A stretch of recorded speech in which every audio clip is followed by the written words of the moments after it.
With their support, we've completed nearly 200 interviews.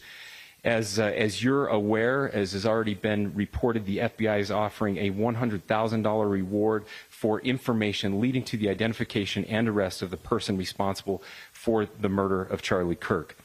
We also continue to implore the public to support this investigation and come forward with any information.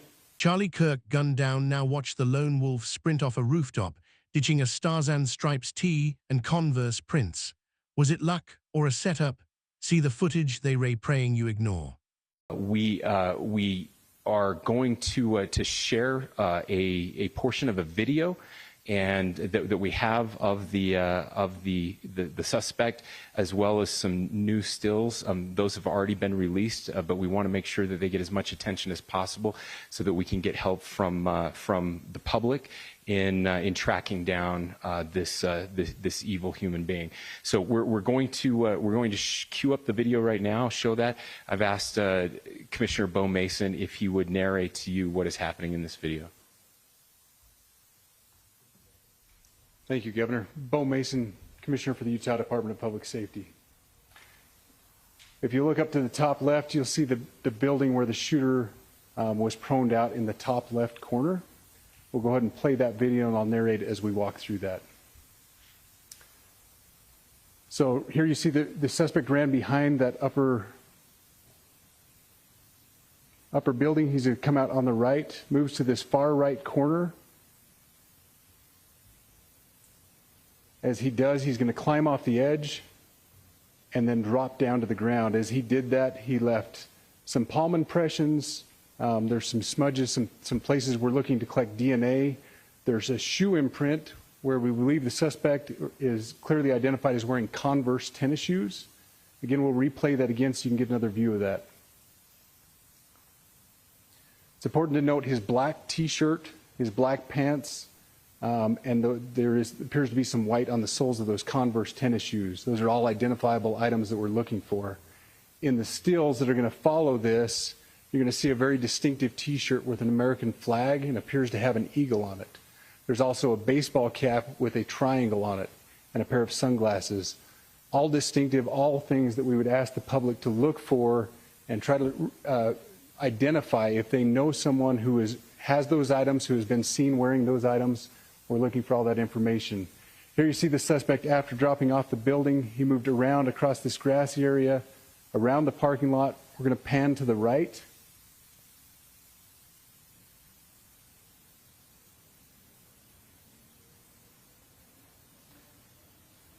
After he crosses the street, this is where he moves over into the wooded area. This is the video evidence that we utilize to track his movements and to locate that firearm in that wooded area following the discovery of this evidence. Good. You want to go to the stills? So here's the still photographs I mentioned. These have been enhanced, so these are slightly different than what we introduced earlier. Please pay close attention to the t-shirt. Like I said, very distinctive with that American flag and that eagle. The hat with the triangle and the sunglasses. If you'll go to the next picture, please. The backpack as well. All identifying features that we're hoping the public can help us identify and lead us to this suspect. Next picture. And again, there's a better picture of the hat with that triangle logo, and again the t-shirt. Blue jeans, and you get a good look at those Converse tennis shoes as well.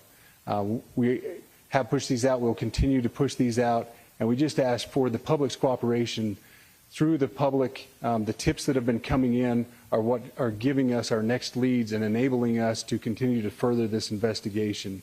We've had great cooperation from the public, and we're continuing to ask for that as we move forward. Thank you, and I'll turn the time back over to Governor Cox. Thank you so much, Commissioner Mason. I want to thank Director Patel and his team. It's great to have them on the ground with us tonight. We've had several briefings, and he's had an opportunity to walk the crime scene. We appreciate our local law enforcement here. Again, we have Mike Smith, who is the county sheriff here. We have all of our local chiefs of police that are here as well, all working hand in hand with the state and with the FBI as we move forward with this investigation. Now, I'll just give you a little warning. We will not be taking any questions at this time. We're giving you the latest information we have, being as transparent with everything that we have. But I do want to share a couple things that I think are important. We cannot do our job without the public's help right now. The public has answered our call for action. So far, we've received more than 7,000 leads and tips.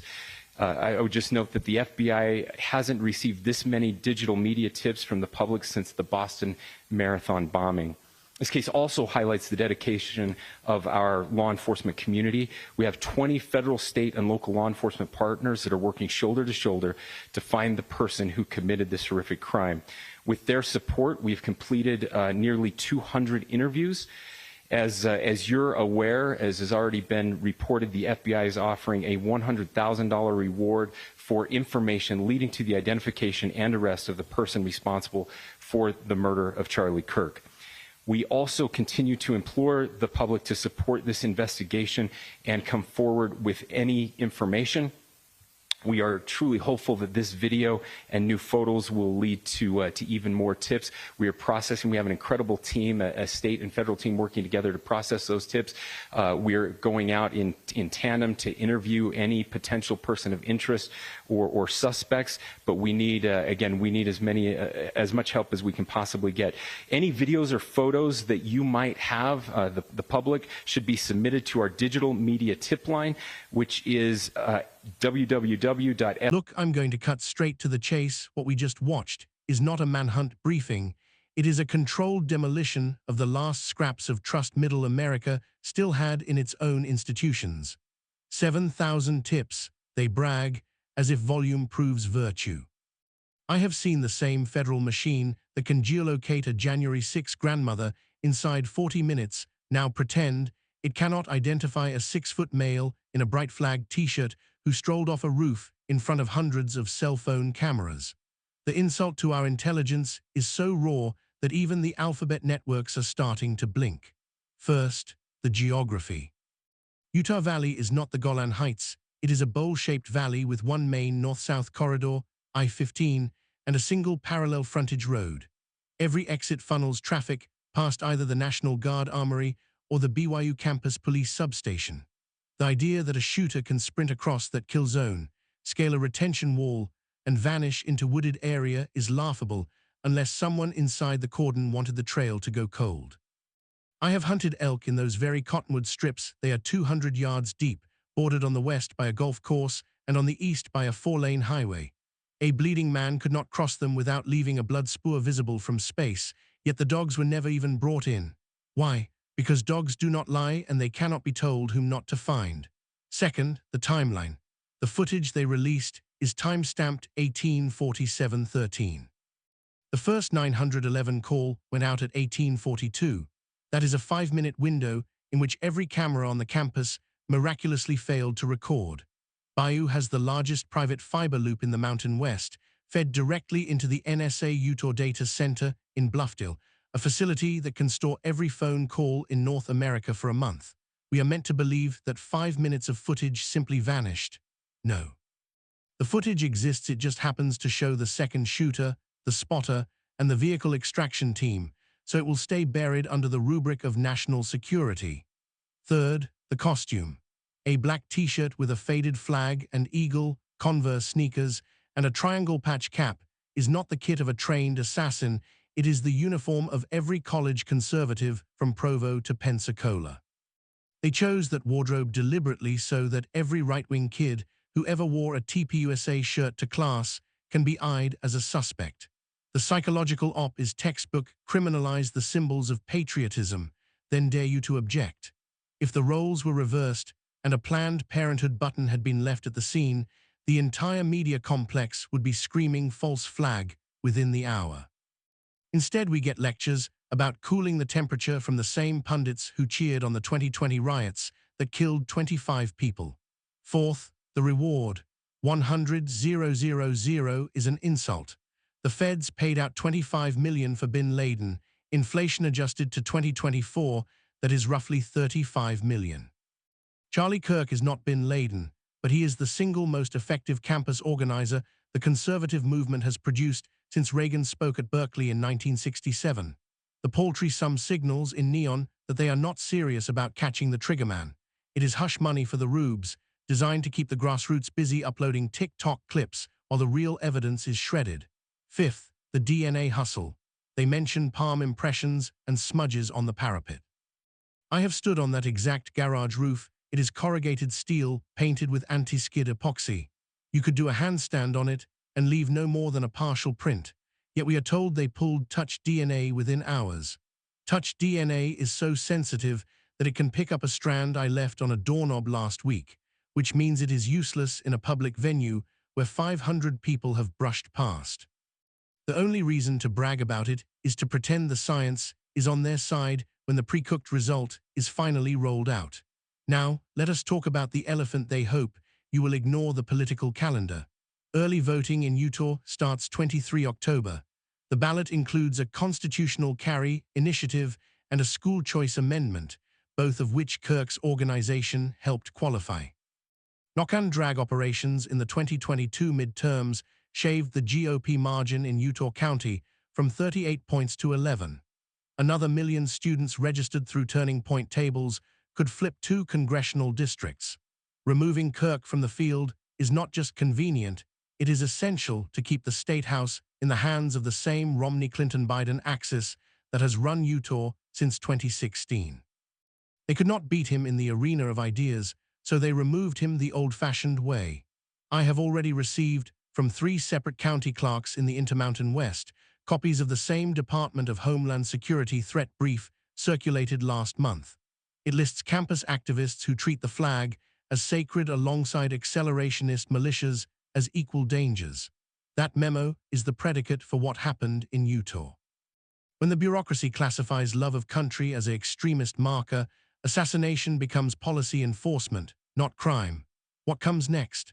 They will parade a patsy, probably a mentally ill veteran whose social media will be scrubbed of every anti-BLM post and amplified for every pro-2A meme. He will be shot resisting arrest, the footage will be grainy, and the autopsy will be sealed for 50 years. Congress will hold a hearing, the FBI will promise reforms, and the press will declare democracy saved just in time for the midterms. Meanwhile, every conservative student group in the country will think twice before putting up a table, and that, my friends, is the entire point. I refuse to play along. I have set up a parallel tip line at defendutah.org, mirrored on servers in Iceland and Hungary, beyond the reach of the Garland Bowles machine. We are crowdfunding a $1 million reward, payable in Bitcoin, for any whistleblower who delivers the unedited rooftop footage, the ballistic report, or the chain of custody log. We already have one Utah National Guard sergeant who swears under penalty of perjury that his unit was ordered to stand down at 1840, 2 minutes before the first shot. We are vetting the audio. If it checks, we will release it within 72 hours. Bottom line is simple: if they can kill the most visible conservative organizer in America and vanish into the Wasatch dusk, none of us are safe. Not in our homes, not in our churches, not on our campuses. I will not let that stand, and I know you will not either. Keep your cameras rolling, keep your files backed up offshore, and for heaven's sake, keep your powder dry. The republic they are trying to strangle is still very much alive in the hearts of the people who build, plant, teach, and pray. We are not clinging, we are holding the line, and the line will hold.